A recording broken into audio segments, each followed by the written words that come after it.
নমস্কার, স্বাগত সিটিভিএনে। আমি তিথি রয়েছি আপনাদের সঙ্গে। সকলকে সুপ্রভাত জানিয়ে শুরু করছি এডুকেশন অনলাইনের আরও একটা নতুন পর্ব। আজ এডুকেশন অনলাইনে আমরা ইংলিশ পড়াশুনো করব এবং ক্লাস 12-এর যে পড়ুয়া বন্ধুরা রয়েছে তাদের জন্য আজকের ইংলিশের ক্লাস রয়েছে আমাদের সঙ্গে, এবং গোটা পর্বটায় তোমরা আমাদের সঙ্গে থাকবে। যেভাবে বিগত পর্বগুলো ছিলে সেভাবেই সঙ্গে থাকবে, কারণ তোমাদের জন্যই এই এডুকেশন অনলাইনের প্রয়াস। আজ আমরা ক্লাস 12-এর ইংলিশে থাকবো, তাই চটজলদি একবার স্যারের সঙ্গে পরিচয় করিয়ে দিই তোমাদেরকে, যার সঙ্গে তোমরা এই গোটা 1 ঘন্টার একটা কম্প্যাক্ট ক্লাস সারবে। আমাদের সঙ্গে রয়েছেন শিক্ষক কৌশিক সেন, মিন্ট্রো ইনস্টিটিউশন মেন।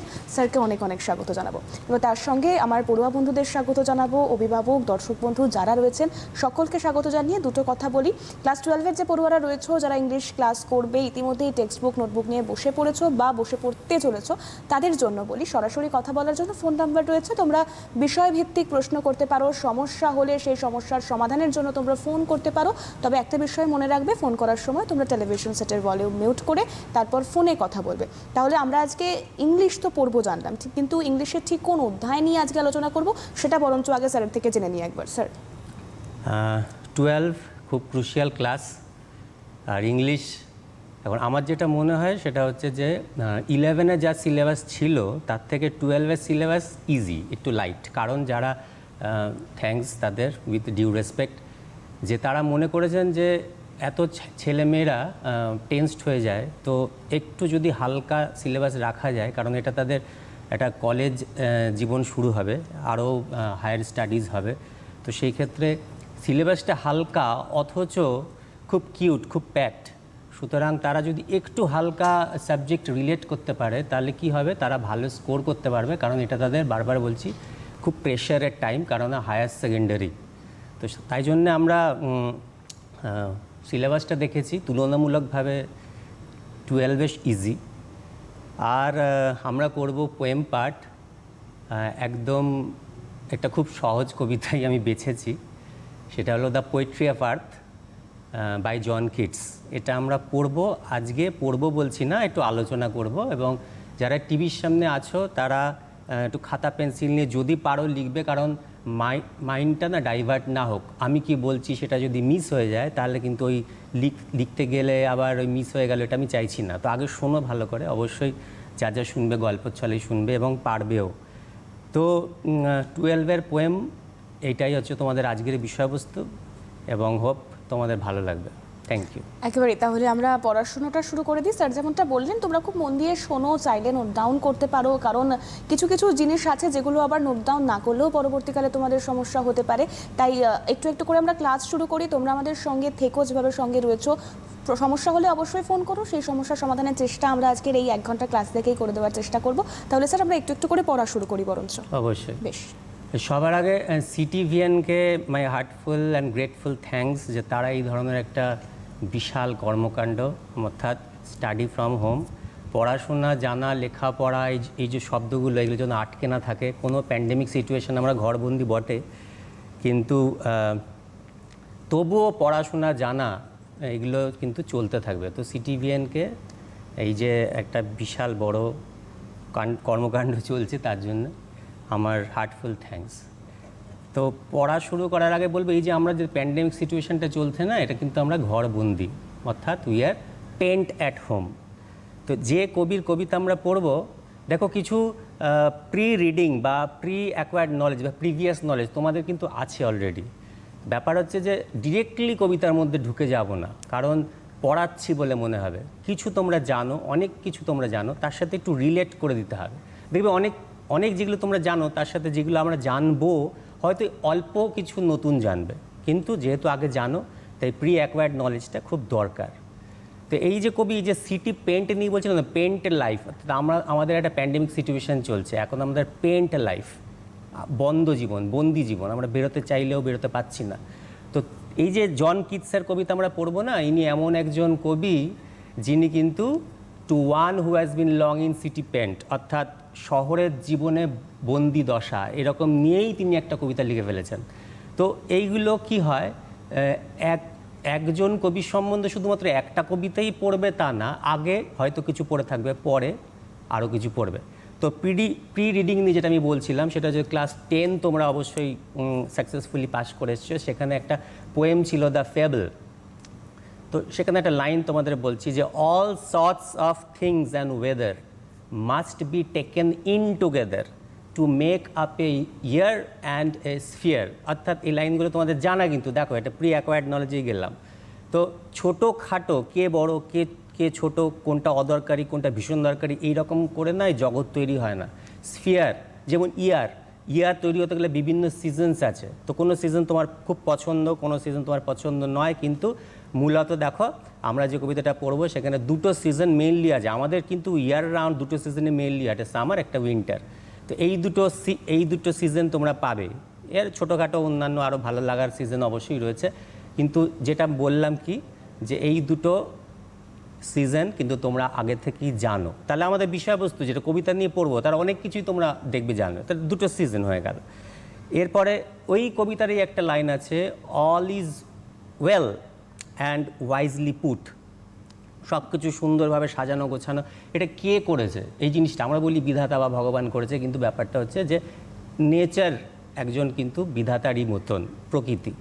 তো all is well and wisely put, এগুলো তোমরা টেনে পড়ে এসছো, তাহলে যা কিছু আছে সব কিছু ঠিকঠাক আছে। এবং আমরা উই হিউম্যান বিংস আর মিয়ার গেস্টস, আমরা এই জগতে আসি এবং আমরা কিন্তু এখানে সময় কাটাই এবং আমাদের চলে যেতে হয়, নেচার কন্টিনিউজ। তাহলে আমাদের পড়ার আগে ধরে নাও আমরা পড়বো, তো পড়াশোনা তো অবশ্যই করবো, পড়াশোনাটা বলছি বারবার যে গল্পের চলে যাব, তো আমাদের কিন্তু জানতে হবে যে কি আমাদের অবজেক্টিভসটা কী, অর্থাৎ কী উদ্দেশ্য, এই কবিতা থেকে আমরা কী শিখব। তাহলে ব্যাপারটা হচ্ছে দেখো আমি তোমাদের বলি যে নেচারের মধ্যে না অনেক কিছু আছে যা সুন্দর। তো nature is always alive in its own beauty. Nature, আমরা আমাদের কথা বলছি না, আমরা বলছি নেচার ন্যাচারালি অ্যালাইভ থাকে সবসময় ইন ইটস ওন বিউটি। এর সাথে আছে মিউজিক, এর সাথে আছে জয়। নাও এই যে ক্লাইমেট সিজন নিয়ে আমরা আলোচনা করছিলাম, দ্য ক্লাইমেট সিজন, পরিবেশ পরিস্থিতি, ওয়েদার, ইট ইজ প্লেজেন্ট, মনোরম হোক আর ওয়ার্স, খারাপ হোক না কেন, nature is filled with the songs of its own creatures. বিভিন্ন ছোটোখাটো বড় প্রাণী আছে যাদেরকে নিয়েই কিন্তু নেচার তৈরি। এটা কিন্তু আমাদের লার্নিং অবজেক্টিভস। কবি কিন্তু আমাদের এই মেসেজটাই দিচ্ছেন যে এটা কিন্তু স্পন্টেনিয়াস মিউজিক চলছে, কোনো দিন এই জগৎ তৈরি হওয়ার পর কোনো দিন এই মিউজিক এক সেকেন্ডের জন্য থেমে যায়নি এবং যাবেও না। তো this is the eternal quality of nature's cyclical pattern, অর্থাৎ এই যে নেচারে আমরা আসছি, আমরা মানে সব every living things and living beings, যাই হোক আমরা আসছি এবং আমাদের সময় কাটাচ্ছি এবং আমরা চলে যাচ্ছি। তো এটা কিন্তু নেচার তার মধ্যে থেকে তার কোয়ালিটি, তার গান, তার সুর ঠিক বার করে নিচ্ছে। The poet believes in the পারমানেন্সি of cycle of seasons and the cycle of life. ব্যাস এটাই হলো আমাদের লার্নিং অবজেক্টিভস। এরপরে এত অবজেক্টিভসটা আগে যদি শিখে নিই তাহলে আমরা কবিতার মেসেজটাই পেয়ে গেলাম, যে continuation of life and it's music. তো ওই যে বললাম না যে আমরা কিন্তু অনেক কিছু জানি এবং দেখো আরেকটা বলবো, তোমরা কিন্তু ক্লাস 11 পাস করেছো, তোমরা ক্লাস 12, তো 11-এর ফার্স্ট পোয়েম কী ছিল? একটা ওয়ার্ডসওয়ার্থের একটা কবিতা ছিল। তো ওয়ার্ডসওয়ার্থ তোমরা ওয়েল অ্যাকোয়ান্টেড, অলরেডি তোমরা খুব ভালো করে শিখেছো এবং জানো ওয়ার্ডসওয়ার্থ হচ্ছে একজন রোম্যান্টিক পোয়েট। রোম্যান্টিসিজম বা রোম্যান্টিক এরা নিয়ে আমি ক্লাস করেইছিলাম ওটার উপরে, তো যদি কেউ পারো দেখে নিও। তবুও যারা পাস করে এসেছো 11 এবং 12-এ আছো তারা রোম্যান্টিকেসটা জানো। ওয়ার্ডসওয়ার্থ কিন্তু 1770-তে জন্মেছিলেন, তিনি one of the pioneers of romantic age, ঠিক আছে। কিন্তু এই যে কবির কথা আমরা পড়বো জন কিটস, ইনি কিন্তু ওয়ার্ডসওয়ার্থের থেকে 25 বছর পরে জন্মেছিলেন। তাহলে তাকে কি বলবো? He is the second generation poet of the romantic period. তাহলে দেখো ওয়ার্ডসওয়ার্থের অনেক পরে কিন্তু জন কিটস, যেটা 12-এ তোমরা পড়ছো, অনেকটা মডার্ন, কাছাকাছি হল। এবং সবচেয়ে দুঃখজনক ব্যাপার, ইনি কিন্তু ওয়ার্ডসওয়ার্থ মারা যাওয়ার অনেক আগেই মারা যান। হি অনলি লিভড অ্যাবাউট 26-27 ইয়ার্স। তো এই এত কম বয়সেই তিনি যে লেভেলে কবিতাকে নিয়ে গেছেন, তো তার মধ্যে খুব সিম্পল একটা কবিতা তোমরা পড়ছো এবং দেখো রোম্যান্টিক এজ কিন্তু দুটো পার্টি পেলে, 11ও পেলে এবং 12এও পেলে। সো আরেকটা কথা তোমাদের বলবো, ক্রিকেট পিচ ব্যাপারটা হচ্ছে কেন বলছি, যে এখন আইপিএল চলছে, তো ক্রিকেট মানে ক্রিকেট ম্যাচ, ক্রিকেট খেলা, আবার ক্রিকেট মানে ঝিঁঝি পোকা, তো একই বানান। আর একটা পিচ, PITCH, পিচ মানে তোমরা বলতে পারো যে টার্ফটার উপরে খেলাটা হয়, দ্যাট ইজ কল্ড পিচ। আর পিচ মানে হচ্ছে খুব হাই লেভেল অফ সাউন্ডের লেভেল, এক্সট্রিম সাউন্ড বা কম সাউন্ড, তীক্ষ্ণ শব্দ, সূক্ষ্ম শব্দ, এরকম। What is the pitch of the sound? তো এই শব্দটা কেন বলছি ঠিক দেখবে। কেন বললাম অবশ্যই আমরা যখন টেক্সট আলোচনা করব তখন সেখানে যাব, রিলেট করিয়ে দেবো। তো ক্রিকেট পিচের কথা কেন বলছি, কারণ না দেখো, যে টিম আইপিএল টিমই হোক না কেন, তারা মাঠটাকে না খেলার আগে মাঠটাকে ভালো করে পরখ করে, যে হাউ ইজ দ্য টার্ফ, এটা গ্রাসি নাকি হার্ড, বলটা কতটা বাউন্স করতে পারে, রাত্রিবেলার দিকে শিশির হয় কি না, তো weather I will bat first or I will bat second. তো এই যে ডিসিশনগুলো নিতে হবে না, এই ডিসিশনগুলোর জন্যেই কিন্তু আগে থেকে তোমাকে কবিতার অনেক কিছু পার্ট অ্যান্ড পার্সেল জেনে নিতে হবে, খুব ইম্পর্ট্যান্ট কম্পোনেন্টস জেনে নিতে হবে। যদি জেনে নাও তাহলে কিন্তু কবিতাটা ইজি লাগবে, কারণ কবিতার একটা পোয়েটিক ডিভাইস, একটা যন্ত্রপাতি আছে, এটা মাথার মধ্যে রেখে কবিরা যখন লেখে তাদের ক্ষেত্রে খুব সহজ, আমরা যখন পড়ি, কিন্তু যখন আমরা কালচারে যাই, কবিতাটা কেন, এই শব্দটা কেন, ওই শব্দটা না কেন, তখন কিন্তু সেগুলো বুঝতে ভালো লাগে এবং জানতে ভালো লাগে। এবং you are students of class 12, তো সুতরাং তোমাদের তো জানতেই হবে, কারণ না কেউ কেউ ইংলিশ নিয়ে পড়াশোনা করতে পারো, কেউ কেউ হায়ার লেভেলে পড়াশোনা করতে পারো, এবং হালকা প্রশ্নপত্রও তোমরা এইরকম ধরনের পেতেই পারো, এরকম টার্মস। তো ভয় পাওয়ার কিচ্ছু নেই, কারণ না ভয় যত দূর হয়ে যাবে না, কনফিউশন যত দূর হয়ে যাবে তত ভালো।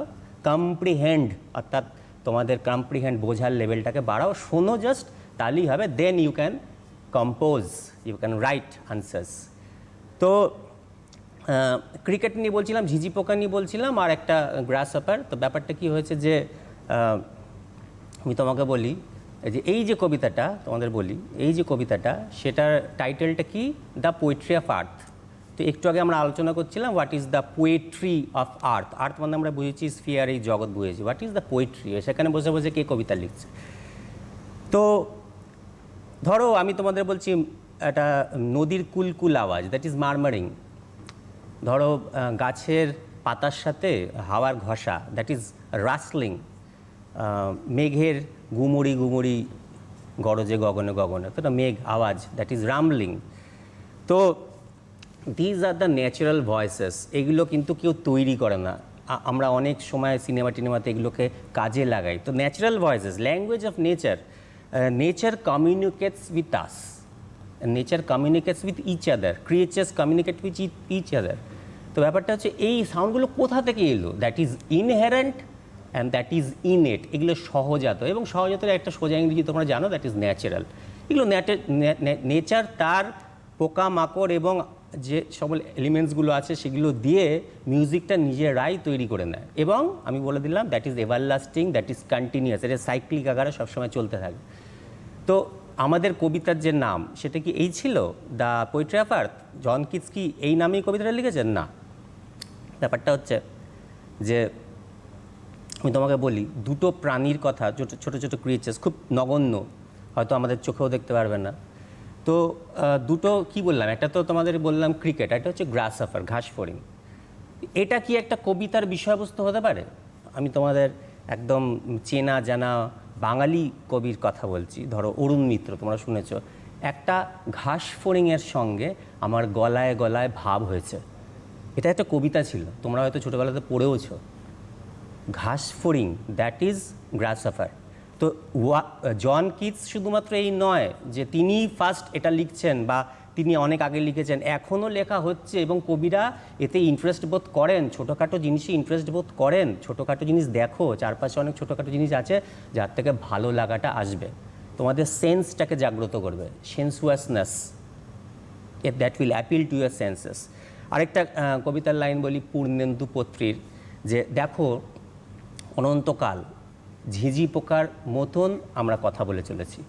তো এই যে তোমাদের দুটো বাঙালি কবির নাম বললাম, তারা কিন্তু একজন কিন্তু ঘাস ফড়িংয়ের কথা উল্লেখ করেছে, একজন কিন্তু ঝিঝি পোকার কথা উল্লেখ করেছে। তারপরে নেচারের সাউন্ডগুলো বললাম। তো জন কিটস শুধুমাত্র ঘাস ফড়িং, ক্রিকেট এবং তোমার ক্রিকেট নিয়ে লিখেছে এবং ঘাস ফড়িং, গ্রাসহপার নিয়ে লিখেছে এটা নয়, এর আগেও লেখা আছে, এর পরেও লেখা হবে। সুতরাং আমরা একটু পাঠের দিকে যাই। ব্যাপারটা হচ্ছে যে এই যে কবির কথা তোমরা পড়বে, খুব না আপস অ্যান্ড ডাউনস এই কবির জীবনে ছিল, মানে ডিস্ট্রেসড লাইফ। ধরো ফাদার তার at the age of 8 he lost his father, at the age of 14 he lost his mother. ভাই ছিল, দিদি ছিল, যেমন ওয়াজওয়ার্থের দিদি ছিল ডরোথি, সেরকম এনারও ছিল। তো his brother died of tuberculosis এবং যক্ষাতে মারা যান। এবং অনেক আমরা কথাও শুনেছি যে কিটসও কিন্তু এই রোগে অ্যাফেক্টেড ছিলেন।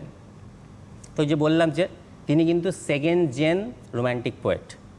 নাও এই কবিতাটা কেন রচনা হলো, হঠাৎ করে কি করে হলো? তো ডেটটা মনে রাখো, 30th ডিসেম্বর 1816। তখন তার বয়স বোধহয় 21-22 হবে ওরকম। তো কন্টেম্পোরারি অনেক কবি আছেন। লে হান্ট বলে একজন, এর নাম আমরা শুনব। লে হান্ট তাকে চ্যালেঞ্জ করলেন, দেখো আমাদের কাছে 15 to 20 মিনিটস টাইম আছে, ঘাস ফড়িং অ্যান্ড ঝিঝি পোকা এই নিয়ে আমরা কবিতা লিখব দুজনে, চ্যালেঞ্জ, দেখি কারটা ভালো হয়। তো দুজনেই সঙ্গে সঙ্গে কবিতা লিখতে শুরু করলেন। সবচেয়ে বড় কথা হলো দুজনের কবিতাই দারুণ দারুণ সুন্দর। অনেকে তো ভোট দিলেন যে না, লে হান্টের কবিতা অনেক বেশি ভালো হয়েছে। কিন্তু লে হান্ট যখন জন কিটসের কবিতা বললেন, তিনি বললেন no, this poem of yours, মানে জন কিটসকে বলছেন, is much more imaginative and much more rhythmic. তো আমার কাছে এই কবিতাটা বেশি সহজ এবং বেশি ভালো, so I vote for you. তো আমরা সেই ধরনের কবিতা পড়ব। এই যে কিটস লাইফ সম্বন্ধে টুকটাক বললাম, এই কিটস কিন্তু হেলেনিজম বা হেলেনিক বিউটিতে বিশ্বাস করছেন। হেলেনিক মানে হচ্ছে তোমার গ্রিক। ধরো একটা গ্রিস দেশে একটা পাত্র, সেটা দেখেই তিনি একটা ওড লিখে ফেললেন। ওড মানে কোনো কিছুকে, কোনো প্রাণীকে অথবা কোনো জিনিসকে অ্যাড্রেস করে কিছু কবিতা লেখা। তো ওড অন এ গ্রিসিয়ান এটা তিনি লিখে ফেললেন। এত সুন্দর তার ওই আনটা লাগলো, তিনি কিন্তু একটা টেম্পোরারি সৌন্দর্য থেকে ওটাকে পার্মানেন্ট জায়গায় নিয়ে গেলেন। নাও এরকম অনেক জিনিস আছে, দেয়ার আর অ্যাডমিরেশনস ফর বিউটি, যার জন্য জাগে, ইট অ্যারাউজেস আওয়ার সেন্সুয়াসনেস। আগেই বলেছি যে আমাদের সেন্সে অ্যাপিল করে, এমন কিছু ভালো লাগা আমাদের জাগে। তো জন কিটস যে কবিতাটা লিখেছিলেন সেটা কিন্তু ছিল on a grasshopper and a cricket. আর লেহান্ট যে কবিতাটা লিখেছিলেন সেটা ছিল to the grasshopper and the cricket. তো তোমরা নেটে অবশ্যই লেহান্টের কবিতাটা চেক করতে পারবে, কিন্তু আমাদের যা আজকের পাঠ্য বিষয়, যেটা আমাদের স্টিক করে থাকতে হবে, সেটাই আমরা পড়ব। তো ব্যাপারটা হচ্ছে যে একটা রোম্যান্টিক অ্যাপিল আছে, নেচারের প্রতি একটা রোম্যান্টিক অ্যাপিল, একটা ভালো লাগা আছে, অ্যাকনলেজ করতে হবে। The beauty in the nature must be acknowledged. এই যে আবেদনটা, অ্যাপিলটা, এই যে নেচার আমাদের ভালো লাগে কিসে? It is visual imagery. দেখো কবি কিন্তু পেন ডাউন করেছেন না, লিখেছেন। কিন্তু আমরা যখন ওই কবিতাটা পড়ছি তখন কিন্তু আমরা মনে মনে ওইটা দেখতে পাচ্ছি, চোখে দেখতে পাচ্ছি। That is visual imagery. আর অরাল, কান দিয়ে শোনা যায়, অর্থাৎ তিনি ঝিঝি পোকার আওয়াজ এবং ঘাস ফড়িংয়ের আওয়াজ শুনতে পেরেছেন এবং ভিজুয়ালি আমাদের শোনাবেন। তো আমরা কি করব, যেটা বলছিলাম যে ক্রিকেট পিচটাকে একটু ভেঙে চুড়ে ভালো করে টেস্ট করে দেখে নেব যে কী রকম পিচটা, কেননা যতটা আমরা ওইটা পোক্ত করব ততটা আমার পোয়েমটা বুঝতে সুবিধা হবে। আমি এটা স্লাইড তোমাদের সাথে শেয়ার করবো, একটা স্লাইডে যাব। Thank you. দেখো দুটো প্রাণী, ক্রিয়েচার, আগেই বলেছি গ্রাসহপার আর ক্রিকেট। তো এই যে গ্রাসহপার আর ক্রিকেট, তো গ্রাসহপার আর ক্রিকেট দুই জায়গায় আছে। কিন্তু এই কবিতাটা কিন্তু ফার্স্টেই যখন নেবে হাতে, তখন গুনে নেবে কতগুলি লাইন আছে। দেখবে 14 লাইন্স আছে।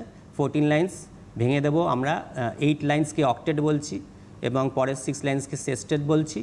তো ইট ইজ এ সনেট, এটা তোমাদের মাথায় ঢুকে গেল। প্রথমেই কবিতা পেয়ে, এখনও কবিতার মধ্যে ঢুকিনি, দেখে নেবে। তো এই অক্টেটে কি আছে না, আমরা সেস্টেট এখানে একটা রাউন্ড আপ করেছি, কিন্তু আমরা ভেঙে ভেঙেই বোঝাবো। দেখো গ্রাসহপার একটা এমন creature, he is active in summer, সামারে খুব অ্যাক্টিভ থাকে, active in the day time, তাহলে সামার হলো আবার ডে টাইমও হলো। কিন্তু উল্টো দিকে দেখো, ক্রিকেটের ক্ষেত্রে যদি আমরা শেষের 6 লাইনে যাই, তাহলে এ কিন্তু উইন্টারে অ্যাক্টিভ, আর এ কিন্তু ইভিনিংয়ে নাইটে অ্যাক্টিভ। তাহলে দেখো একটা কন্ট্রাস্ট ছবি পাওয়া যায়, অপোজিট পিকচার পাওয়া গেলো। কেন? ওই যে বললাম, all sorts of things and weather must be taken in together. যদি আমরা শুধু এর কথা আলোচনা করি, ওটা বাদ থেকে যাবে, যদি এটার আলোচনা করি, এটা বাদ থেকে যাবে। তো মেক এ হোলসাম পিকচার, দুটো সিজন চাই। তাহলে দুটো আমরা সিজন পেলে, একটা সামার পেলে, একটা উইন্টার পেলে, যার কথা আমরা আগে আলোচনা করছিলাম। ডে টাইম পেলে, ইভিনিং টাইম পেলে, এটা দুটো টাইম হয়ে গেল। এবার দেখো মুডটা কি, গ্রাসহপার কিন্তু প্লেজেন্ট, মনোরম, মানে অ্যাক্টিভ, সবসময় একটা অ্যাক্টিভ মুডে থাকে, লাফায় চাপায়, গান করে ইত্যাদি। আর ক্রিকেট, চারপাশের পরিবেশটার কথা বলা হচ্ছে, ক্রিকেটের কথাই শুধু বলা হচ্ছে না, শীতকালের পরিবেশটার কথা, ডিসমাল অ্যান্ড মিলানকলি। মিলানকলি মানে তোমরা জানো যে শীতকালকে আমরা কিন্তু মিলানকলিক একটা সিজন বলি, ডিসমাল, ফাঁকা ফাঁকা। লাইভলি এনভায়রনমেন্ট, আবার বাদিকে চলে আসো, গ্রাসহপার একটা খুব summer season lively environment lead করে, এবং শীতকালটা স্লো অ্যান্ড পিসফুল। দুটো শব্দ পাবে, ডিলাইটস, খুব আনন্দ করবে, ফান, মজা করবে। আর উপর এই দিকে ডান দিকে চলে আসো, সাইলেন্স, শীতকালটা খুব তোমরা জানো যে তার দিকে নীরবতা তাড়াতাড়ি থাকে। অ্যান্ড ড্রাউজিনেস, অর্থাৎ আমাদের শীতকালে একটু ঘুম পায় বেশি, ড্রাউজিনেস শব্দটা তোমরা পাবে, এই শব্দগুলো তোমরা পাবে। আর নিচের দিকে দেখো, স্ট্র্যাডুলেশন, এই একটা শব্দ আমরা শিখছি। এই শব্দটা শিখছি কি, যে পাখির কথাও তোমরা পাবে। তো পাখিরা গান করে, আমরা মুখ দিয়ে আওয়াজ করি বা বিভিন্ন রকম সাউন্ড করি, কিন্তু এই যে ঝিঝি পোকা, এই যে ঘাসফড়িং, এরা কিন্তু মুখ থেকে আওয়াজ করতে পারে না, দে রাব দেয়ার লেগস উইথ দেয়ার উইংস। তো দ্যাট ইজ কল্ড স্ট্র্যাডুলেশন। এই নতুন একটা শব্দ তোমরা শিখলে, যাদের অবশ্যই ইচ্ছা হবে তারা নোট ডাউন করবে, আর নাহলে মাথায় রাখো, তাহলেই হবে। আমরা না নেক্সট স্লাইডে যাব। তো কবিতাটার মধ্যে দেখো অনেক কিছু আলোচনা করার আছে, আমি বলেছি অনেক আগে।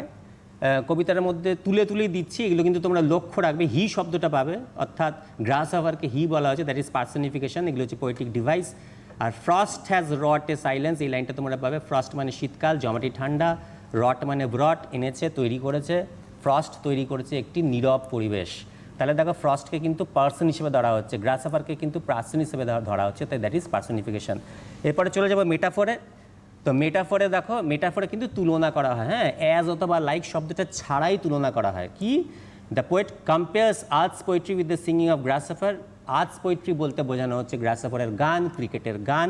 আবার যখন আমরা লাস্টের দিকে চলে যাব কবিতা, সেখানে তুমি দেখবে যে একজন যে ড্রাউজি একটা লোক, সে ঝিমোচ্ছে, এবং তার কাছে সে মানে আইডেন্টিফাই করতে পারছে না, সে আলাদা করতে পারছে না যে এটা গ্রাসহপারের গান শুনছি নাকি ক্রিকেটের গান শুনছি।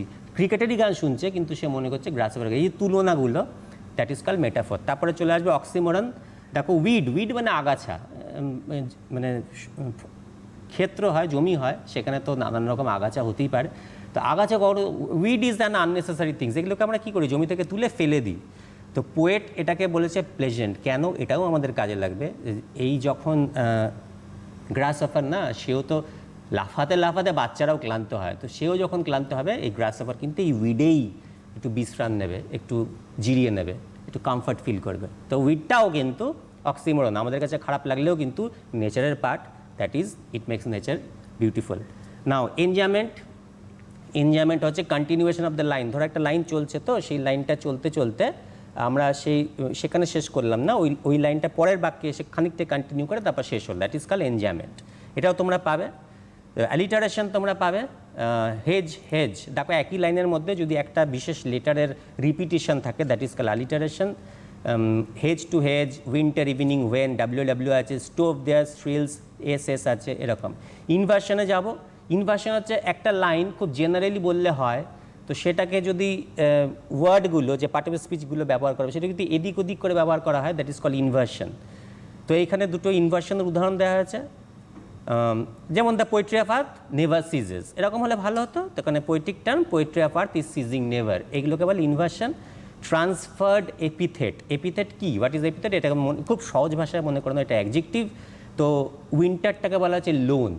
তো উইন্টার লোন হতে পারে না, ট্রান্সফার হচ্ছে, মানে উইন্টারকে লোন বোঝাচ্ছে না, চারপাশে পরিবেশটাকে বোঝাচ্ছে, এবং যারা মানুষ আছে তারা মনে করছে লনসাম, ডিসমাল, ফাঁকা ফাঁকা। তো that implies on the humans. তো তাই জন্য এটাকে ট্রান্সফার এপিথেট বলছে। আর ভিজুয়াল ইমেজারিজ আমরা অনেক আলোচনা করেছি এবং আলোচনা করব। আমরা নেক্সট স্লাইডে যাব। আমরা কবিতাটা শুরু করে দিই। একদমই। এবং তার মাঝে একটা কথা বলে হ্যাঁ, দিই যে অবশ্যই স্যার তো অবশ্যই পড়াচ্ছেন যথেষ্ট, মানে অনেক ক্ষেত্রে কি হয়, আমরা স্যারকেও বলবো, স্যারও হয়তো দেখেছেন যে অনেক ক্ষেত্রে ছেলেমেয়েরা আগে কবিতাটা পড়ে নিয়ে তারপর এই অবশ্যই, এটা একটু বাদবাকি ভুলই। জিনিসগুলো পড়া শুরু করে। কিন্তু তার আগে যদি আমরা একটু প্রেক্ষাপটটা জেনে নিই, পরিস্থিতি জেনে নিই, কোন পরিস্থিতিতে দাঁড়িয়ে কবিকে লিখতে হয়েছে এই কবিতা, কেন উনি লিখেছেন, কি ভেবে লিখেছেন, এটা ক্লিয়ার হলে কবিতাটা অনেক বেশি ধাতস্থ হয়, মগজাস্ত্র হয়, সবটাই এই পড়াশোনা বোঝা জানার উপর। তাই তোমাদের যদি কোথাও অসুবিধা থাকে তাহলে কিন্তু তোমরা অবশ্যই ফোন করো, সরাসরি কথা বলার জন্য ফোন নাম্বার যাচ্ছে। কারণ প্রশ্নগুলোর যদি তোমরা উত্তর পেয়ে যাও তাহলে দেখবে তোমাদের চ্যাপ্টারটা অনেক বেশি ধাতস্থ হয়ে যাচ্ছে। তাহলে স্যার আমরা আবার কবিতায় ফিরবো এবার নাকি? Thank you. তো আমরা কবিতায় ঢুকে পড়েছি। দেখো ফার্স্ট লাইন দেখো, দ্য পোয়েট্রি অফ আর্থ আলোচনা করা হয়ে গেছে। What is the poetry of earth is never dead. দেখো একটা কোলন আছে, এটা হচ্ছে একটা ডিক্লারেটিভ সেন্টেন্স। একটুখানি গ্রামারে চলে যাই, the poetry of earth is never dead, এটা একটা ডিক্লেয়ার করছেন, এটাকে বলে ডিক্লারেটিভ সেন্টেন্স। গ্রামারে চলে যাব, যদি হ্যাঁ বাচক বলি, এটা তো নেভার আছে, না বাচক। The poetry of earth is hardly ever dead, অর্থাৎ দেখো আমরা হ্যাঁ বাচকেই বললাম, কিন্তু কবি যেটা বলতে চাইছেন, যেটা সাপোর্ট করতে চাইছেন, যেটা নেভার স্টপস, নেভার সিজেস, বুঝেছ? তাহলে প্রথমটা হয়ে গেল যে মানুষ থাক আর না থাক, আমরা থাকি আর না থাকি, the poetry continues. First line হয়ে গেল। সেকেন্ড লাইনে যাব, দেখো ওয়েন অল দ্য বার্ডস, সব পাখিরা আর ফেইন্ট হয়ে যায়, কেন? টায়ার্ড হয়ে যায় ওরা, ডিউ টু মানে excessive scorching sun rays, with the hot sun, warm sun, very hot sun, তাই জন্য পাখিরা ক্লান্ত হয়ে গেছে। কবি জানেন যে পাখিরা তো নর্মালি গাই, তো তাদেরকে সরিয়ে দেবো, তো they become exhausted, they are faint. যখন তারা ফেইন্ট হয়ে যায় তারা কি করে? And hide in cooling trees. দেখো ট্রিজটা কেমন কুলিং, কেননা গাছ আমাদের শীতলতা দেয়, আমরা জানি, একটা কমফর্ট জোন দেয়, আমরা জানি। তো দে হাইড, হু হাইড? নিজেকেই প্রশ্ন করো সবসময়, যত প্রত্যেকটা লাইনে প্রশ্ন করতে থাকবে না, তত তোমার ছোট ছোট প্রশ্নের উত্তরগুলো পেয়ে যাবে। তো who hide? The birds hide. Why hide? Because they are faint. And why they faint? Because the sun is very hot, so they are resting, তাই না? কুলিং ট্রিজের মধ্যে তারা রেস্ট নিচ্ছে এখন।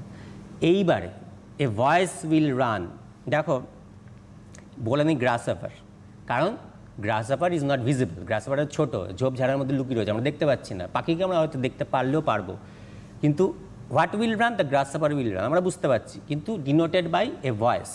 দ্য ভয়েস উইল রান, ভয়েসটা চলতে থাকবে, লাফাবে, কারণ এই গ্রাসহাপার কিন্তু খুব ফিট, খুব এনার্জেটিক, খুব এনথুসিয়াস্টিক। তো সে কিন্তু এবার দায়িত্ব নিয়ে নেবে। তো he will take the responsibilities. Okay birds, you take rest and now I will continue. The music of earth depends on me. কী করছে সে? From hedge to hedge, hedge ঝোপঝাড়, উইড আমরা যেটা বলেছিলাম, একটা ঝোপঝাড় থেকে অন্য ঝোপঝাড়ে সে লাফি লাফি যাচ্ছে। He is jumping, he is singing, he is enjoying. তা খুব লাইভলি, আমি বলেছি খুব ফিট, ও খুব fit, very enthusiastic. From hedge to hedge about the new mown mead, দেখো এম অ্যালিটারেশন একটু আগে আমরা আলোচনা করেছি। নিউ মন, ডাব্লিউ আছে। তো এই যে বললাম, আগে আলোচনা করার সুবিধাটাই হলো এই যে যখনই তুমি এর মধ্যে দিয়ে যাবে তখনই বুঝতে পেরে যাবে। তাহলে গ্রাসহাপার কী করছে? সে হেজ থেকে হেজে লাফি লাফি যাচ্ছে, এবং অবশ্যই সে আওয়াজটা করছে স্ট্র্যাডুলেশন, যেটাকে আমরা ঝিঝি পোকার ডাক, আমরা ঘাস ফড়িংয়ের ডাক বলে মনে করছি। ঝিঝি পোকা ওই একই রকমভাবে ডাকে না, আওয়াজ করে, আমরা মনে করি ডাকছে। তো তোমরা আজকে জানতে পারলে স্ট্র্যাডুলেশন। তো নিউ মন মেড, মন ল্যান্ডে মোয়ার, তোমরা দেখবে মাঠঘাট ওই তাকে একটুখানি সাফাই করা হয়, মানে পুরোটা একেবারে উড়িয়ে দেওয়া হয় না, খানিকটা সাফাই করা হয়, ল্যান্ড মোয়ার মেশিন আছে। Made Meadow. তো দেখো এই যে আমরা চারটে লাইন বললাম না, সবার আগে কিন্তু এই লাইনগুলো দেখার আগে লাস্ট শব্দগুলো দেখবে, রাইম প্যাটার্নটা অবশ্যই দেখবে। দেখো ফার্স্ট সেন্টেন্সের লাস্টের শব্দটা হলো ডেড, আর একদম 4 নম্বরের শব্দটা হলো মেড।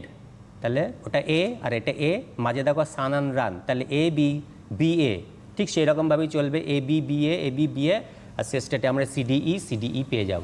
তো এই রাইম প্যাটার্নটা একটা পেন্সিল দিয়ে খাতার মধ্যে লিখে রাখবে। তো যখন সনেট হয় রাইম প্যাটার্নটা, রাইম স্কিমটা জানা খুব জরুরি। এই ছন্দ মেলানো যদি বললাম, খুব রিদমিক। তো ফার্স্টের 4 লাইন তোমরা বুঝে গেলাম। Next will continue, that is the grasshopper's, গ্রাসহপারেরই ওটা voice, that is by apostrophes. He takes the lead, একটু আগেই বলেছি lead means responsibility, already clear করে দিয়েছি। ইন সামার লাক্সারি, সামারটাকে লাক্সারি বলা হচ্ছে। দেখো কারো কারো ক্ষেত্রে কিন্তু ওটা টায়ারসাম, পাখিরা খুব ক্লান্ত হয়ে যাচ্ছে, আমরাও গরমে পারি না, কিন্তু ওই আগেই বলেছি ও হচ্ছে এনার্জেটিক, ও হচ্ছে ফিট। তো নেচার কিন্তু এমন করেই এমন কিছু ক্রিচার্স তৈরি করেছেন না যে আমার মিউজিকটা বয়ে নিয়ে যাবে কে। Here comes grasshopper, he takes the charge, he takes the lead. এবং লাক্সারি, লাক্সারি কী বলি, কমফর্ট, ও সামারটাকে খুব ভালো লাগে, হি এনজয়স, কারণ he sings, he jumps, he do what ever he can to, he is enjoying the summer, সামারটাকেও enjoy করছে, that is call luxury. He has never done with his delights, এই যে এনজয়মেন্টে গেলাম, দেখো he has never done with his delights, ওই উপরের line থেকে নিচের লাইনে কন্টিনিউ করলাম। ডান উইথ মানে কমপ্লিট, মানে হি ইজ নেভার স্যাটিসফাইড, এত আনন্দ করতে চায়, ডিলাইট মানে আনন্দ, ওর হ্যাপিনেসটা এত চাই যেটা যেন শেষ না হয়। ফর কারণ when tired out of fun, out with fun, আগেও বলেছি বাচ্চারাও ক্লান্ত হয়, ও ক্লান্ত হবে। হি রেস্টস, এই যে হি পার্সনিফিকেশন আগেই বলেছিলাম, রেস্টস অ্যাট ইজ, কমফর্ট, একটা কমফর্ট জোনে চলে যায়, একটু আরাম নেওয়ার চেষ্টা করে, ওরও তো একটু জিরাতে হবে। বিনিথ সাম প্লেজেন্ট উইড, এই যে উইড এলো, এটা আগেই আলোচনা করেছিলাম, এই যে দেখো উইড এলো, এই উইডটা তার কাছে pleasant, that is Y weed যদিও আমাদের কাছে আগাছা, it is a part of nature and it is blissful for the grasshopper. ও ওখানে একটু সামান্য জিরিয়ে নেবে, and again he will continue his songs and he will jump and he will again continue jumping from hedge to hedge and he will carry on the poetry of art, মিউজিকটাও চালিয়ে নিয়ে যাবে, he takes the responsibility. আচ্ছা, আমরা আশা করি 8 line বুঝে গেছি, এরপর আমরা নেক্সট স্লাইডে যাব। দেখো স্ট্যান্সা ওয়াইজ সামারি, আমরা এই যে 8 লাইনটা পড়লাম না, তার 1 to 8 লাইন্সের একটা summary. During a very hot summer day, খুব সোজা ভাষা ইংরেজি লেখা আছে। All the birds take rest under shady trees, cooling trees, shady trees, they are tired and stop their twittering, ওরা তো কিচিরমিচির করে, দ্যাট ইজ কল্ড টুইটারিং। তোমরা যদি না পারো শুধু সিঙ্গিং লিখবে, স্টপ হয়ে যায় কেন, because of the heat of the sun. Yet, তবুও, the music of the earth does not come to a halt, halt stop, pause, halt হয় না। The grasshopper goes on moving from one hedge to another, লাফায়, jump করে, আগেই বলেছে, and singing merrily, ও খুব happy, happily merrily একই। To continue with the music of earth, it continues to sing, ও গান গেয়েই যায়, ডিলাইটিং আনটিল ইজ স্যাটিসফাইড, ওর যেন প্রাণ ভরেই না, তাই না? বাচ্চাদের না খেলে শান্তি হয় না, খেলে খেলে একটু রেস্ট নেয় আবার খেলতে লাগে, তো এটা বাচ্চারা খুব ন্যাচারালি বিহেভ করে, প্রত্যেকটা জিনিস যা কিনা ন্যাচারাল। আমরা তো বড় হয়েছি, পড়াশোনা করে আমাদের টাইম মেনে চলতে হয়, অনেক কিছু নির্দিষ্ট পিরিয়ড মেনে চলতে হয়, এই জন্য আমরা না আবদ্ধ লাইফ। যাই হোক, it takes rest under some shady weed when tired out with fun, যখন ফান করতে করতে, মজা করতে করতে, লাফাতে, গান করতে করতে গ্রাসহপার ক্লান্ত হয়ে যায়, একটু একটু জিরিয়ে নেয়, বাট এগেইন হি কন্টিনিউস।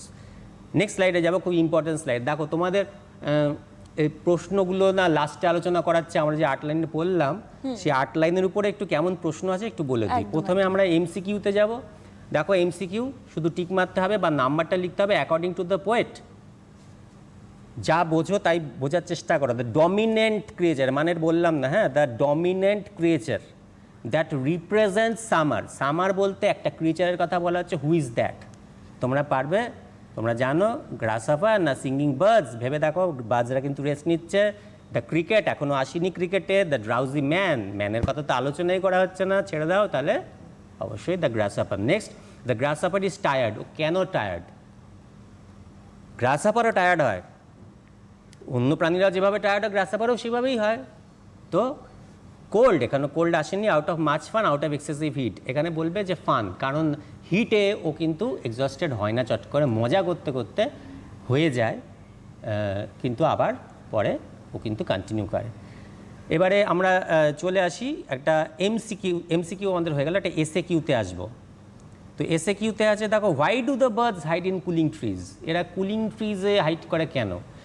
খুব শর্টে না, কোশ্চেনটা দেখে খুব শর্টে ওর থেকেই মাল মেটেরিয়াল নিয়ে না সেন্টেন্সটাকে কনস্ট্রাক্ট করার চেষ্টা করবে। দেখো, the birds hide in cooling trees, এতটা অনেকটা আমি এই সেন্টেন্স থেকে, কোশ্চেন থেকেই পেয়ে গেলাম।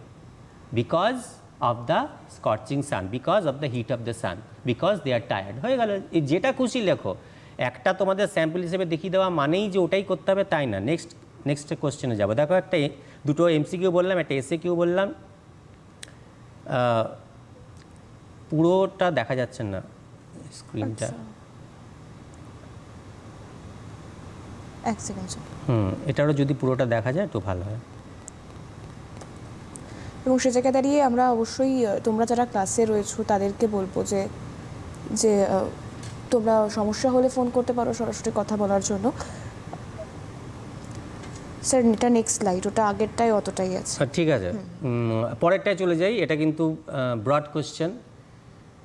কোশ্চেনটা ছিল he takes the lead in summer luxury. এটা তো বইয়ের লাইন। তোমাদের কিন্তু এরকম বইয়ের লাইন তুলে তুলে আগে না ব্রড কোশ্চেন আসতো, একটা ব্ল্যান্ড লিখতে হলে সামারি লেখো, টাইটেল লেখো, কী বোঝো লেখো, এরকম। কিন্তু এখন কিন্তু তুলে তুলে আসবে, হ্যাঁ। তো বি অ্যাওয়্যার অফ দ্যাট। তো আমরা এখানে বলি হু ইজ হি, তাহলে আমরা লিখতে পারি হেয়ার হি ইজ। তোমরা জানো যে লিডটা কে নিচ্ছে, রেসপন্সিবিলিটি কে নিচ্ছে। তারপর আরও ছিল যে when does he take rest. তারপর আরও ছিল যে পাখিরা আওয়াজ করছে না, তাহলে সে করছে কেন। I don't know for some reason I can't see the entire question. তো কোশ্চেন যাই হোক না কেন, যদি পার্টে পার্টে থাকে, এটা কিন্তু ভেঙে ভেঙে আছে। তো তোমরা ভেঙে ভেঙেই লিখবে, প্যারাগ্রাফ অতগুলোই লিখবে যতগুলি প্রশ্নের পার্ট থাকবে। এবং সেক্ষেত্রে আমরা অবশ্যই আলোচনায় ফিরবো, তবে তার আগে একটা বিষয় তোমাদেরকে বলে রাখি যে যদি তোমাদের সেক্ষেত্রে কোনো সমস্যা হয় তাহলে তোমরা অবশ্যই ফোন করতে পারো আমাদেরকে, সরাসরি কথা বলার জন্য ফোন নাম্বার যাচ্ছে। এবং তারপরেও যদি কোনো প্রশ্ন থাকে তাহলে সেই প্রশ্ন রাখতে পারো। আর যদি কেউ এই ক্লাসটা মিস করে যাও তাহলে তোমরা আমাদের যে টেলিভিশন স্ক্রিন রয়েছে সেই টেলিভিশন স্ক্রিনের পাশাপাশি ফেসবুক পেজ রয়েছে, সেই ফেসবুক পেজেও তোমরা কিন্তু এই গোটা এপিসোডটা কালেক্ট করতে পারবে। আচ্ছা, আমরা নেক্সট স্লাইডে চলে যাই। একদম।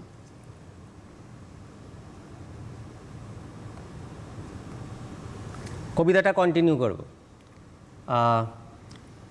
লাস্টের 6 line, the sestet the poetry of earth is ceasing never. দেখো আবার একটা কোলন রয়েছে, আবার ডিক্লারেটিভ সেন্টেন্স। আগের শুরুটা এইভাবে করা হয়েছিল, কখনোই সিজ হয় না। সিজ, পজ, স্টপ, একই রকম ইংলিশ, একই রকম ভাবনা চিন্তা, অনেকগুলো ইংলিশ।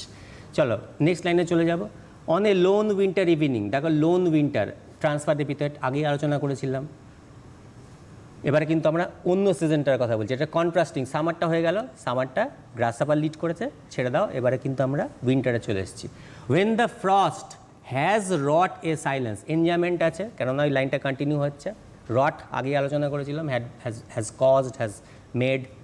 তো প্রশ্ন হচ্ছে যে, প্রশ্ন করো নিজেকে যে এই সাইলেন্সটা কার দ্বারা তৈরি হয়েছে। হু created this silence? The frost created the silence. ঠিক আছে, চারদিকে তো শীতল জমাটি বরফ। তো ফ্রম দ্য স্টোভ, স্টোভ মানে হচ্ছে হিউথ, মানে হচ্ছে একটা উষ্ণ রাখার জায়গা, এখানে রান্নাও করে লোকে ঘরের মধ্যে অবশ্যই। From the stove there shrills, সেই যে তোমাদের বলেছিলাম না ক্রিকেটের sound high pitched, that is the shrill. কারণ ঝিঝি পোকা যখন ডাকে খুব হাই পিচে ডাকে, আর চারদিক লোনসাম, নিস্তব্ধ, নীরব, সুতরাং তার সাউন্ডটা কিন্তু আরও বেশি করে শোনা যায়।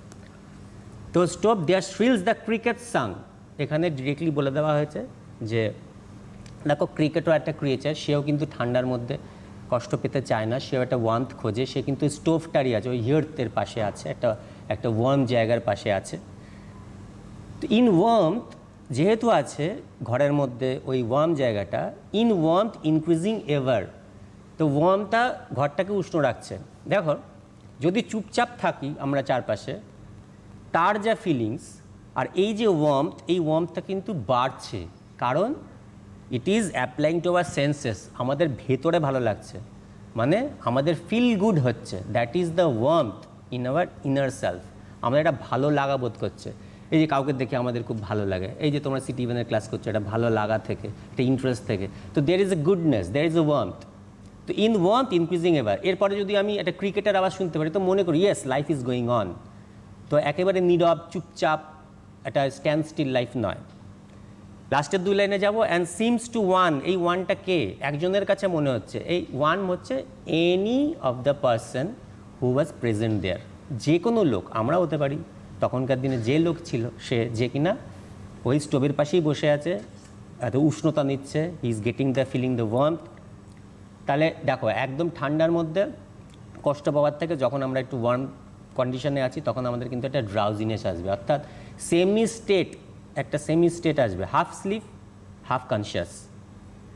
তাই জন্য বলা হচ্ছে drowsiness, half slip half conscious. এই ব্রিটেনের 50-50 তোমরা পড়েছো, এটা মনে রাখবে যে 50-50 হাফ অ্যালার্ট আছে, হাফ আনকনশাস আছে, তন্দ্রাচ্ছন্ন।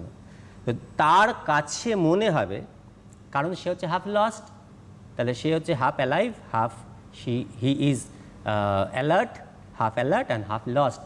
লস্ট মানে ওই যে হারিয়ে যাওয়া, মানসিকভাবে হারিয়ে যাওয়া, ঢুলে পড়া, ঘুমের ঝিমুনি ভাবে, গরম জায়গা উষ্ণ জায়গার পাশে পড়লে শীতকালে আমাদের একটা ঝিমুনি থাকে। তো তার কাছে মনে হচ্ছে সে কিন্তু কি শুনছে, দ্য ক্রিকেটস সং শুনছে, কিন্তু তার কাছে মনে হচ্ছে the grasshopper's among some grassy hills.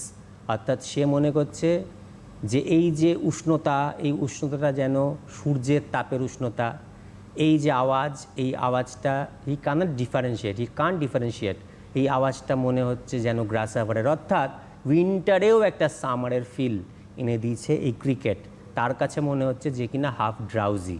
তাহলে দেখো, দেখো নেভার, নেভারের সাথে এভার, আর দেখো frost, CDE, never frost hills, ever ever lost hills. তো লাস্টে যে পার্টটা সেটাকে আমরা বলবো সেস্টেড, এবং সেস্টেড পার্টে আমরা কিন্তু CDE রাইম স্কেলে গেলাম। নেক্সট পার্টে চলে যাব, একদম summary.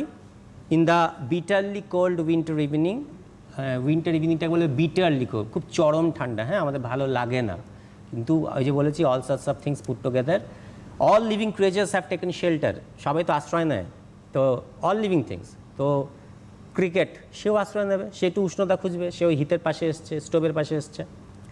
And an atmosphere of loneliness and silence prevails, বিরাজ করে কি, লোনলিনেস, সাইলেন্স, অ্যাটমসফিয়ার, লোকের ভালো লাগে না। তো উইন্টার বলতে না ডেথ টাইম আমরা মনে করি। A man is sitting beside the stove, hard by the warmth, attracted by the warmth of the fire and is half asleep. কেন ভালো লাগার জায়গা থাকলে একটু চারদিকে কোনো আওয়াজ নেই, এটা ওয়ার্মথ ফিলিং, সুতরাং ঘুম আসতেই পারে। In this semi conscious state, এইরকম অবস্থায় he hears the cricket's high pitched note, দেখো পিচ এলো তো, সেই ক্রিকেট পিচ দিয়ে শুরু করেছিলাম, এই পিচ কিন্তু আলাদা, sound drifting about in the air, বাতাসে খেলছে। অ্যান্ড মিস্টেক্স, ওর একটু ভুল হয় কি, ও ওটাকে মেরি নোটস ভাবে, যে এটাও ভাবে এটাও বোধহয় কোনো আনন্দের নোটস অফ দ্য গ্রাসহাপার, যে গ্রাসহাপারটা কিন্তু সামার সিজনে singing gleefully among the hills on a warm midsummer day. Midsummer ডেতে যেমন করে গ্রাসহাপার গাইছিল, ঠিক সেরকম করে কিন্তু ওরও মনে হয় যে এটা ভুল করে, যে weather I am staying in the winter season or I have been transferred. এটা কিন্তু কবির গুণ, এটা কিন্তু কবির গুণ, যে একটা ছোট প্রাণী, একদম ছোট একটা ঝিঝি পোকা, সে কিন্তু ট্রান্সফর্ম করে দিল, অন্তত ভাবনাতেও ট্রান্সফর্ম করে দিল যে মিউজিকটা চলছে। So there is no difference whether it is summer or winter, the life continues. Next স্লাইডে যাব, আবার আলোচনা করব সেস্টেড পার্টে, MCQ আলোচনা করব। With what does the cricket worm the frost, with what does the cricket worm the frost. তো ফ্রস্টটাকে সে কী করে একটু উষ্ণ জায়গায় নিয়ে যায় ক্রিকেটটা? অবশ্যই ক্রিকেটের একটাই কাজ, একটা মিউজিক বার করা। তো মিউজিক যখন শুনি, তো ফ্রস্টের মধ্যেও আমাদের কিছুটা ওয়ার্ম লাগে, সিম্পল। তো কবি বলেছেন the poetry of earth is never dead. কেন বলেছেন? বিকজ দেখো যে অপশানসগুলো আছে তার মধ্যে একদম প্রথমেরটা দেখো, nature's music can be hard through all seasons. বিতে রয়েছে শুধু গ্রাসহাপারের কথা, সিতে রয়েছে শুধু ক্রিকেটের কথা, আর ডিতে রয়েছে ট্রানজিটারি। ট্রানজিটারি মানে হচ্ছে নট পার্মানেন্ট, টেম্পোরারি। তাহলে মিউজিক অফ দ্য আর্থ তো সবসময়ই চলবে। এই আওয়াজ রিপ্রেজেন্ট করছে কি? সামারকে রিপ্রেজেন্ট করছে একজন, উইন্টারকে রিপ্রেজেন্ট করছে একজন, কিন্তু মিউজিকটা তো কন্টিনিউ। আমাদের বলেছিলাম যে আমাদের লার্নিং অবজেক্টিভটা কী ছিল, যে cyclic way of life and cyclic way of continuation of music. তো আমাদের ফার্স্টের উত্তরটাই হবে nature's music can be hard through all seasons. দুটো MCQ আলোচনা করলাম, এটা কিন্তু সেস্টেড পার্টে করছি। এরপর চলে যাব SAQতে। দেখো, what has frost caused, frost কি ঘটিয়েছে? রট, কজড একই শব্দ, তোমরা পারবে। Frost has caused what? Frost has caused কি ঘটিয়েছে? সাইলেন্স। চারদিকে ফ্রস্ট কি করে? ও নীরব করে দেয়, সব চুপচাপ। Now next, what increases the warmth in winter? What increases the warmth in winter? উইন্টারে ওয়ার্মথ কিসের দ্বারা ইনক্রিজ হয়? কি বলবে? একদম সাবজেক্টটা চলে যাও, শুধু এই শেষের পার্টটু করছি তো। The crickets song increases the warmth in winter, হয়ে গেল। তাহলে এমসিকিউ শুধু ওই নাম্বারটা লিখবে, 1-এর ABCD এরকম লিখবে, আর এটা কিন্তু ফুল সেন্টেন্সে লিখতে পারলে অবশ্যই ভালো। প্রশ্নটার গাইডেন্স নিয়ে টেন্সটা ঠিক রেখে বানানটা ঠিক রেখে লিখবে। নেক্সট স্লাইডে যাব। এটা কিন্তু ব্রড কোশ্চেন, দেখো 3টে ব্রড কোশ্চেন আছে, তোমরা এই কোশ্চেন নিয়ে খুব চিন্তিত হও। তো দেখো ফার্স্টের কোশ্চেনটা, হি has never done with his delights, এটাই আমরা করছিলাম কিন্তু। Who is he? তাহলে হি এর প্রশ্ন তোমরা পারবে, 1 নম্বরে পেয়ে যাবে। What are the delights? কী কী মাধ্যমে সে আনন্দ পায়? He jumps, he sings, he enjoys the sunshine. ব্যাস হয়ে গেল, 3টে বাক্য লিখলে যথেষ্ট। তারপরের প্রশ্নটা হচ্ছে, why has E never done with his delights? Never done with মানে কমপ্লিট স্যাটিসফাইড হওয়া, কখনোই তার আনন্দটা কমপ্লিট হয় না, কেন? তাহলে এবার বলবে যে he is very fit, he is very enthusiastic, he represents the summer, nature has made him appropriate for singing বা for continuing the poetry of earth. তো সে কী করে? সে কিন্তু সহজে টায়ার্ড হয়নি, he is not easily tired. এরপরে সে আওয়াজ তৈরি করে এবং he carries on, he continues the music of earth, the poetry of earth. তো সুতরাং এখানেও 3টে বাক্য লিখলে। তো খুব সোজা সোজা, দেখো কোনো না নোট বই বা মানে বই তোমরা পাশে রাখো, দেখো, কিন্তু কখনো না হার্ডকোর ফলো করো না। সবসময় দেখো তোমাদের বই যেটা আছে না, পাঠ্য বই, দ্যাট ইজ ইটসেলফ এ টুল। তোমরা দেখবে কবিতার উপরে কিছু লাইন্স আছে, একদম শেষের দিকে যাবে, সেখানে একটা প্যারাগ্রাফ মতন আছে। তো দেয়ার আর মেনি লাইন্স, ওখান থেকে আরেকটু ইজি ভার্সনে তোমাদের মাথায় যেটা ঢোকে, যেটা তোমরা রিপ্রোডিউস করতে পারো। বারবার বলছি, মুখস্থ করে কিছু হলে যেও না। আর যদি এই যে কবিতাটা পড়ালাম line by line, word by word, তো আশা করি তোমাদের সবই বুঝেছো। না বুঝলেও অবশ্যই আবার বারবার যদি ইউটিউবে দেখো অবশ্যই তো দেখে নেবে, অবশ্যই রিভিশন দেবে, শব্দগুলো কি বলা হলে ফলো করবে। কোনো স্যার তোমাদের অবশ্যই আরও থাকবে, আরও সোর্সেস থাকবে, নেট থাকবে। শুধু মাথার মধ্যে ঢোকাও জিনিসগুলো, what does that mean, what does that imply. এরপরে কিন্তু সেন্টেন্স কনস্ট্রাকশন খুব ইজি। আমি কিন্তু কোনো কঠিন শব্দ প্রেফারও করি না। যারা নিজস্ব সেন্টেন্স কনস্ট্রাকশন করতে পারে আমরা কিন্তু তাদেরকেই, হ্যাঁ, বোঝা যায় জেনুইন জিনিসটা করো। খুব বেশি মানে ভয়ঙ্কর কিছু ইংলিশ নয়, এবং সেটা তৈরিও করতে যেও না। ইংলিশ খুব লাইটলি নাও, বোঝাটা যদি ভালো হয় ইউ ক্যান অবভিয়াসলি রিপ্রোডিউস। তো সেকেন্ড কোশ্চেনে যাব, poetry of earth is never dead, from where is the coated line taken? দেখো এই যে বললাম, কোশ্চেনের মধ্যে থেকে আনসারটা বার করার চেষ্টা করো। The coated line is taken from, এই পুরো পার্টটাই তো আমি কোশ্চেন থেকে লিখলাম। এরপরে কবিতাটার নামটা লিখে দাও, the poetry of earth.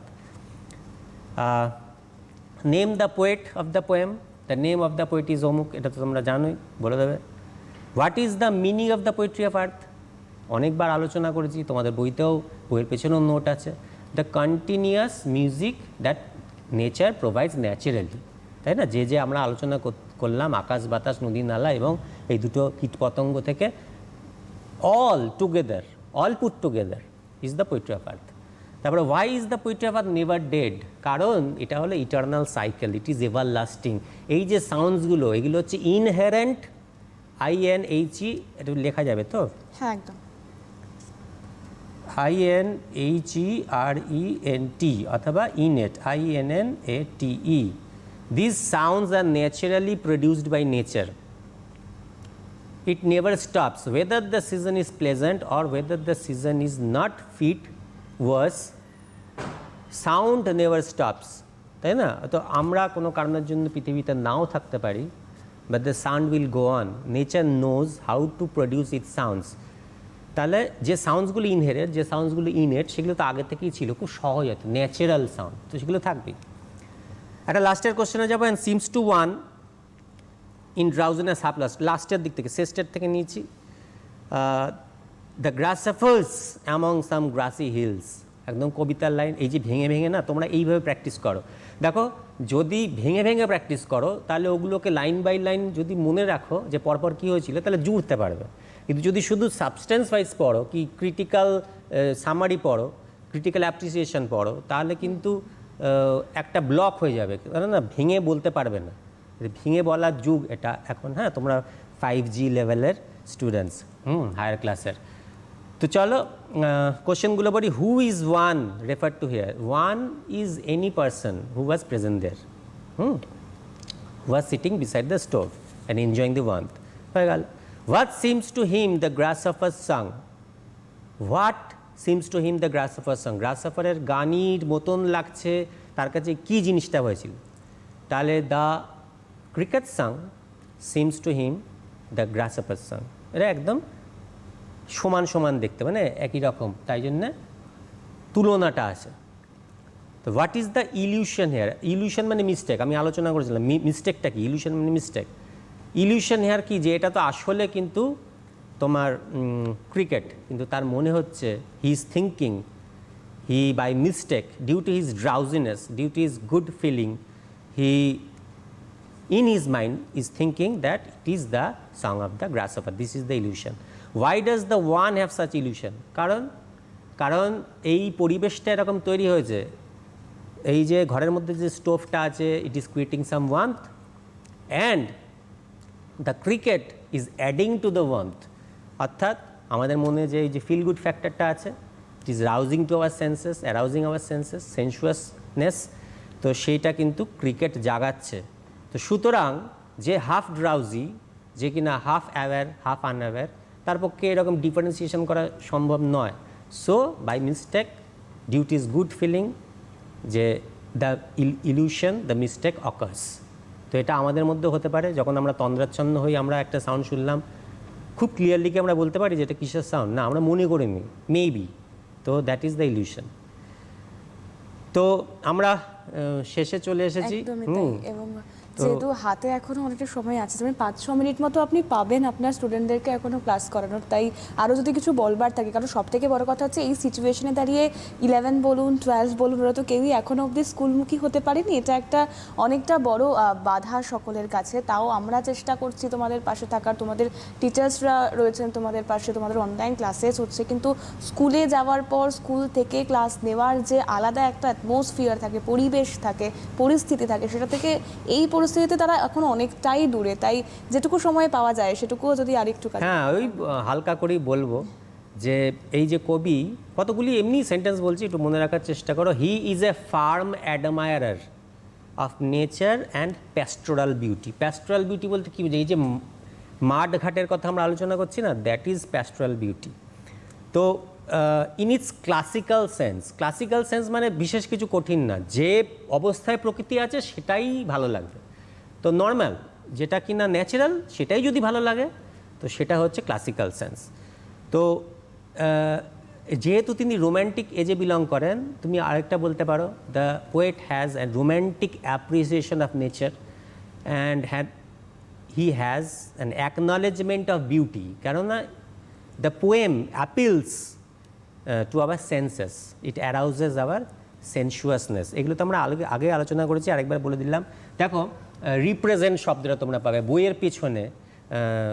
গ্রাসহপার here the poet represents, the grasshopper is represented বললেই বেশি ভালো হয়। The grasshopper is represented as the bearer of music in summer. The cricket is represented as the bearer of music in winter. তো বারবার is represented শব্দটা ব্যবহার না করে ইজ এমবডিড যাও, এই শব্দটা আমি মাথা থেকে বার করলাম না, এই শব্দটা তোমাদের বইয়ের পিছনে যে ছোট্ট নোট আছে ওটার মধ্যে রয়েছে। তো ইউটিলাইজ দ্যাট। যদি এমবডিড না চাও তাহলে আরও একটা শব্দ আছে, ইজ পোর্ট্রেইড। এইগুলো কিন্তু আমি বারবারই বলছি, I have utilize the textbook as a tool. তো তোমরা ওই শব্দগুলি খুঁজে যদি বার করো না, তোমাদের সিম্পল থেকে একটু ভালো কোয়ালিটির শব্দ সবই তোমরা পেয়ে যাবে। Are the poetry of earth is never dead. কেউ বলো নেভার ডেড শব্দটা লিখবো না, জায়গায় কী শব্দ লিখবো? Stops, হল্টস, HLTS, সিজেস, CEASES। কবিতার মধ্যে কিছু পাবে, কিছু তো ওই বইয়ের উপরে পাবে, পেছন দিকে পাবে। তো তো আমি কিন্তু মন গড়া কিছু শব্দ তোমাদের বলছি না। কনফিউশন দূর করো, কনফিউশন রেখো না নিজেদের মধ্যে। এই কবিতাটা না এত সোজা যে দেখো তোমাদের কিন্তু দুটো কবিতা লিখতে হবে, ব্রড কোশ্চেন। তো এইটা অ্যাটেম্প্ট করার চেষ্টা করো। This is a very easy poem. আশা করি তোমাদের মাথায় তো 75% 80% ঢুকেই গেছে। তো দুটো জাস্ট ক্রিচারকে ফলো করো না, তাহলেই পেয়ে যাবে। তো আমরা যেটা শিখেছিলাম সেটা হচ্ছে, শিখতে চেয়েছিলাম সেটা হচ্ছে লার্নিং অবজেক্টিভস। তো এবারে হচ্ছে আমরা শিখে ফেললাম what is the learning outcome. খুব সোজা সোজা ভাষায় বলি যে life is a continuous process and all the creatures, living creatures are the forces working in the nature. তারা কিন্তু নিরলস এই আওয়াজ করে চলেছে। তারা অবশ্যই একে অন্যের সাথে কন্ট্যাক্ট করছে, দে আর কমিউনিকেটিং, কিন্তু আমাদের সাথেও তো কমিউনিকেট করছে। আমরাও তো বুঝছি যে we are also a part of nature. তো দেখো সামার আর উইন্টারের কন্ট্রাস্টিং পিকচার। ভাই সামার একদম ফার্স্ট স্লাইডে দেখিয়েছিলাম তোমাদের। While the summer is full of life, full of liveliness, it is buzzing.